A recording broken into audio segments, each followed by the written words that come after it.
هتصدقي بقى لو قلتلك ان طول الفترة اللي فاتت دي انت بقى بتعصري الليمون غلط؟ والله زي ما بقولك كده، لو بتعصريه بقى بالطريقة دي بايدك يبقى انت بقى بتعصريه غلط. هتقوليلي بقى ليه غلط؟ هقولك بقى لان كده البذر نزل في المية كمان.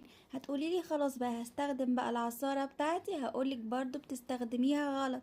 عشان بقى لو جربت بقى تعصري بقى الليمونة بعد ما عصرتيها بالعصارة هتلاقي برضو لسه فيها مية، وعشان بقى كده انت بتستخدميها غلط. لو بقى تعصري ليمونة عندك بقى حل من حلين. اول بقى حل لو هتستخدمي بقى العصارة بتاعتك، قطعي بقى الليمونة من نصين، وبعد كده بقى قطعي الطرف بتاعها وحطيها بقى في العصارة بالشكل ده. هتلاقي بقى المية كلها نزلت والليمونة بقى فضيت خالص. هتيجي بقى تقوليلي انا بقى ما عنديش عصارة، طب اعمل ايه؟ هقولك بقى الحل التاني ده يبقى ليكي. جيبي بقى اي مصفى عندك صغيرة وعصري بقى فيها الليمون، هتلاقي بقى ان البذر انفصل عن المية. هو ده بقى اللي احنا عايزينه. يا ريت بقى لو عجبتك الفكرة دي ادعميني بقى باللايك والمتابعة.